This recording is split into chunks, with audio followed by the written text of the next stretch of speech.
I want to talk about Manchester United and Arsenal, but not in some kind of toxic, trolling, rage-baiting way, antagonizing one set of fans or the other. No. I want to talk about them in the context of a couple of things that have been on my mind lately when it comes to football. You can't avoid the Manchester United turmoil, which seems to be unending. And yet again, over the last week, with the departure of Amorim and then Carrick's return to the club, the headlines are filled with Manchester United. But elsewhere, all you can see is angst and hand-wringing and all sorts of people trying to offer their take on the situation.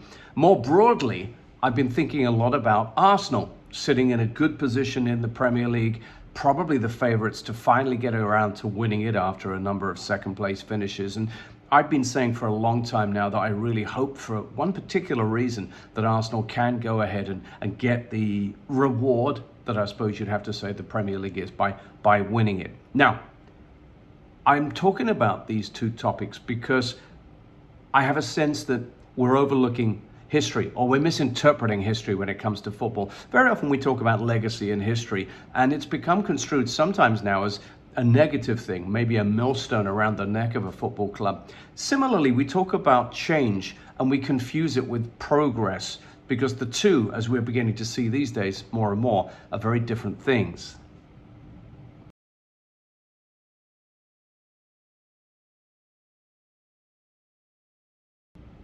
When I started out doing Premier League football on TV, anchoring it back in the late 90s, early 2000s, it really was the rivalry, Arsenal and Manchester United, because Arsene Wenger came along, got under the skin of the all-conquering Sir Alex Ferguson. Arsenal did likewise, a contrast in styles, in personnel, in football, dare I say, philosophies, whatever you will. But they dominated. Between 1997 and 2003, the two clubs shared 7 successive Premier League titles, United winning 4, Arsenal winning 3. And in that same period, Arsenal finished runners-up 4 times, Manchester United once as well. So they really were the dominant clubs.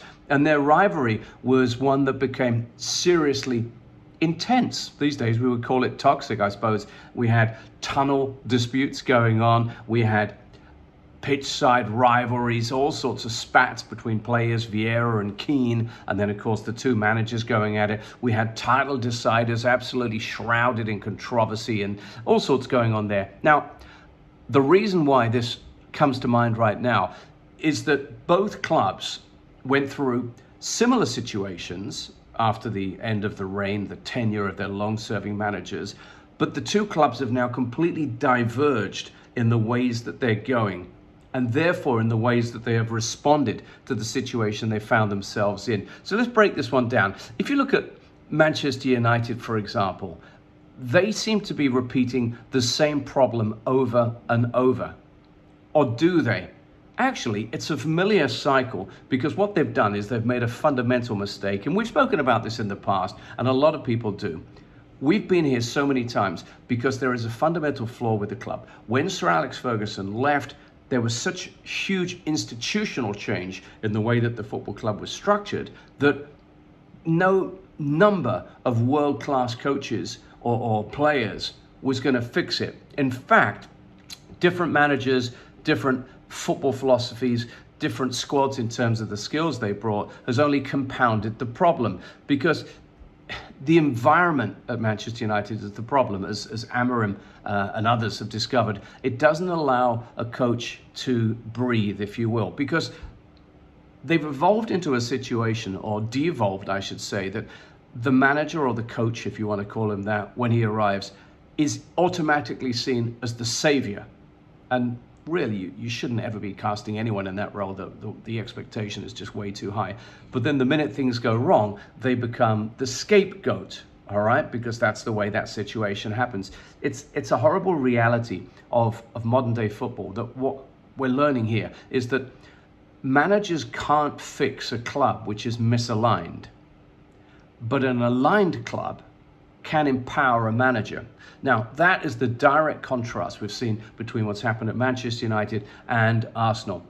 rebuild has become a revolving door at Old Trafford, because what happens is they go for short-term fixes. Those players come in, they inherit a squad of players that weren't their players. They then bring in others that maybe don't suit the system. There's a massive global focus. There's a demand for success, and change happens all the time, but progress doesn't happen. And it's really simple. You have to understand how a football club runs before you can make anything happen there. United's also a club that's entirely run on emotion. It used to be a good thing because the foundations were so solid there. The emotions of Fergie time, of an aggressive style of play, the kind of players that they had, they fit perfectly. Players like Roy Keane or Cantona, and there have been so many. Yeah, they're emotional players, and that suited the football club really, really well. Now, the problem now is that around Manchester United has grown up a culture that we did see around Arsenal. If you think about it, towards the end of the Wenger era, and coinciding with the rise of social media and the empowerment of the fan via technology, was that hideous Arsenal fan TV, those ineloquent buffoons who came on and just loved the opportunity to moan and moan and moan. Now, of course, we see that noise around Manchester United. You see the Mark Goldbridge situation, where you've got somebody choosing a topic, a gift that just keeps on giving, in terms of how many angst-ridden, headphone-throwing down rants somebody can go on, because you kind of know they're going to mess things up on a regular basis, and you can convert that misery and failure into clicks and capital as well. So they're surrounded by a lot of noise, and noise is not a good thing here, because this kind of noise forces pressure upon a regime that is not resistant to it. I suspect many years ago that Manchester United never wanted to hire Jose Mourinho when he was doing his thing at other clubs, but eventually they found themselves in a situation where he had to come into the football club. I suspect that they might regret having got rid of some of their managers in recent years, but the noise, the pressure, the sheer intensity of the whole conversation around Manchester United has made them do it.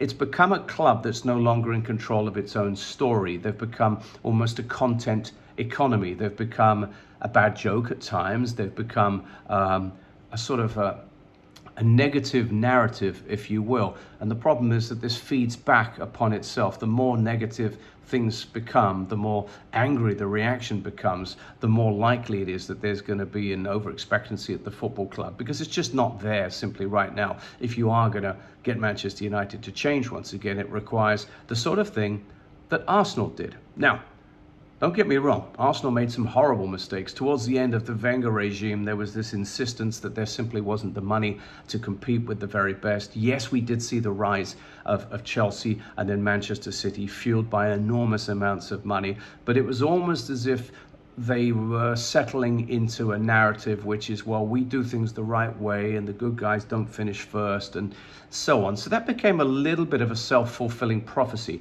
in many ways. But what happened after that was that structurally, in terms of the ownership and the ambitions of the owner, they moved away from what had always been a very cozy, a very established, a very well set up structure within the football club, particularly when you had the vertical from Arsene Wenger to David Dein. And remember, Sir Alex Ferguson had a similar vertical with not one but two senior figures above him, the last being David Gill, who of course left the same time that Fergie did, which was really at the root of those fundamental problems.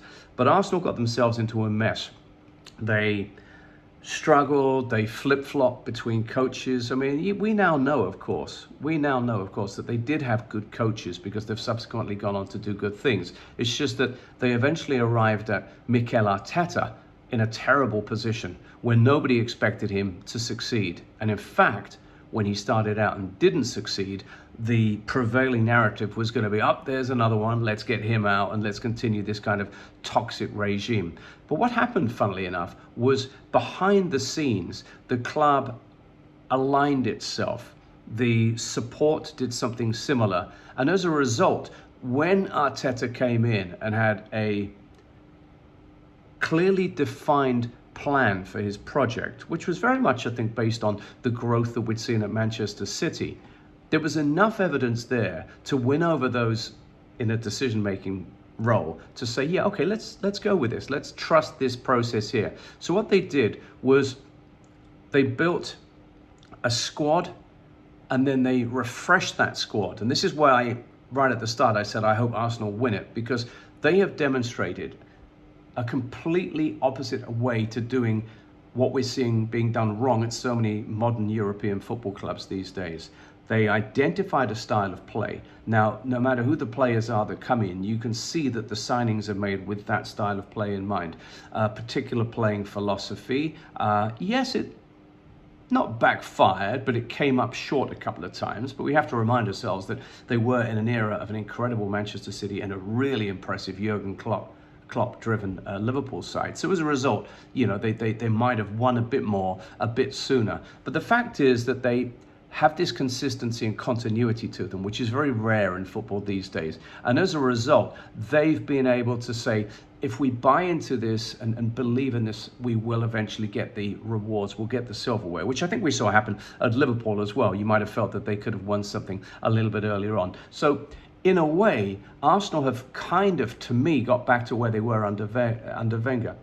Identity comes first, and the results now naturally come second, but the results do come. And that means that they're reminding themselves that belief compounds and confidence builds along with it. And that's hugely important, because that hugely successful Sir Alex Ferguson era was based on confidence, on a belief that what they were doing was geared and focused towards success, and that somehow they managed to do that. You have to control the narrative in football. Ferguson did that in an era when it was easier to do so because we didn't have as much impact from social media, but he was incredibly good at controlling the media the best way he could, controlling those people around him in the dressing room, around the football club, and they were very, very strong. As far as Arsenal are concerned, they have by and large managed to do that. Yes, you will have those who would probably be bad actors, those who still wish that they had more to complain about, those who reveled in getting upset about finishing second and not finishing first, in falling short, in maybe not signing the player they wanted to. But that's just football talk today. Unfortunately, that's not going to change. So the rivalry initially faded between these two as Manchester United flattered to deceive. Then they fell off a cliff, as it were, in terms of the post-Fergie malaise that's just going from bad to worse. And what's happened? Well, over the last 4 seasons, Arsenal have consistently finished above Manchester United. You've got to go back 5 seasons to find that happening.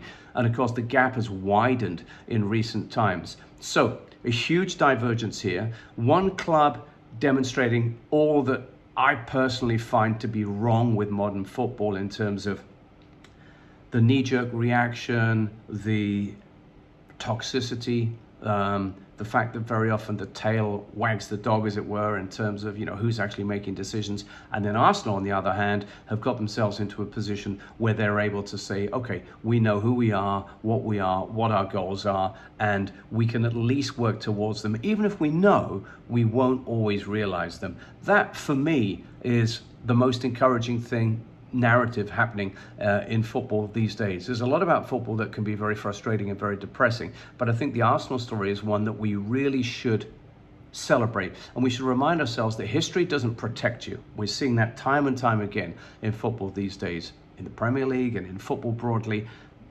There are better players out there. There's a lot of money out there. The likes of Sunderland or Bournemouth or Brighton or whoever it might be on their day are going to be able to more than match somebody if they just turn around and go, well, we've got scale and a global fan base and history on our side. So it's about this. The clubs that succeed these days are the ones that are brave enough to be patient and smart enough to shut out the noise. So on that note, I've just made a bunch of noise for about a quarter of an hour or something like that. But it's a topic that's very, very much on my mind right now in football, and I'd really welcome your thoughts on it as well.